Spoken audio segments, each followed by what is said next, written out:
Gangsta. You know what?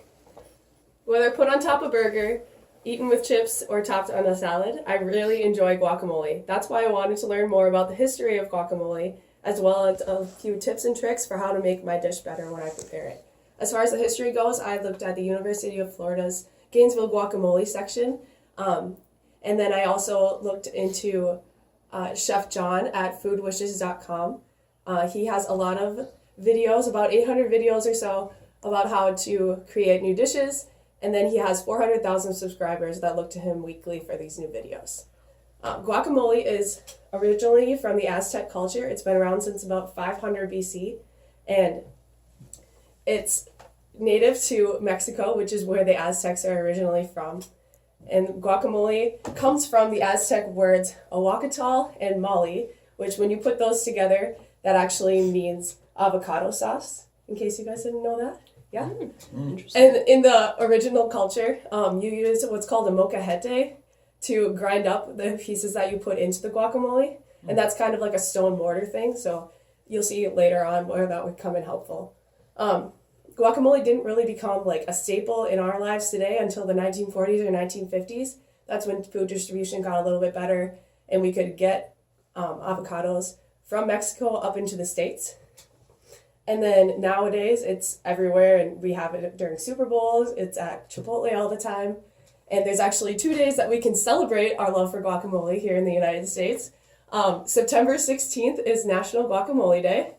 And November 14th is National Spicy Guacamole Day. Yeah. So whatever you're feeling, that's what you can have. Okay, how to make guacamole. So there's a lot of different variations for it, and there is a traditional method. The more traditional way, all you really need is avocados and then salt and lime. But there's a few things that I like to add. So when I make guacamole, I like to have a jalapeno pepper, and then a red onion or a white onion. I typically use a Roma tomato, and then Hass avocados. And then lastly, I'll have lime juice and some salt. So to make guacamole, first you cut open your pepper. I typically will cut it the long way and then scrape out all the seeds. If you really want it to be super spicy, you could leave your seeds in there, but you probably don't want to do that. And then I'll typically chop that up really fine. And then you can take that along with the onion and use what Chef John called the smear and chop method, where you take the side of your knife, you probably have a thicker knife than this, and you cut things down, but also like push it with the side of the knife, and that kind of imitates the molcajete like grinding motion that you'd have before. And so you do that. Some different variations will put cilantro in there, or you'll also add your salt at this point. And when you use salt, you want to use a coarser type of salt rather than just table salt, because that also helps with the grinding process there. Next, you'll probably want to cut open either your tomato or your avocado. It really doesn't matter which one you want to do. To cut open the avocado, typically you would never want to cut towards yourself, but because there is a pit inside, it's okay to cut towards yourself. And then once you have it open, there'll be the pit inside, and if you have a sharp enough knife, you can just take it and tap it against there, and then twist it a little bit and pull out your avocado pit.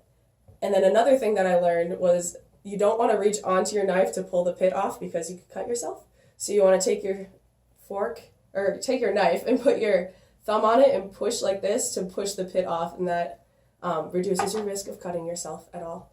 And so once you have all that, the best way to test whether or not an avocado is ripe, you don't want it to be too hard because then you won't be able to mash it up, but the best way to test it is just push on it with your thumb. If it's too hard, don't use it. If it's too squishy, it's probably browning on the inside, so you also don't want to use it. It should feel a little bit like modeling clay when you push on it. That's the best way to explain it. And yeah, so you'll take all your ingredients then and put them in your bowl. There really isn't like a specific amount that you need to have of everything in there. It really just goes by taste. So just try it out, mix it up, and then see what you like. Next time you need to create a dish for a Super Bowl or bring somebody, you definitely know what to do now. So I hope you enjoyed this. Thank you, Libby Lang.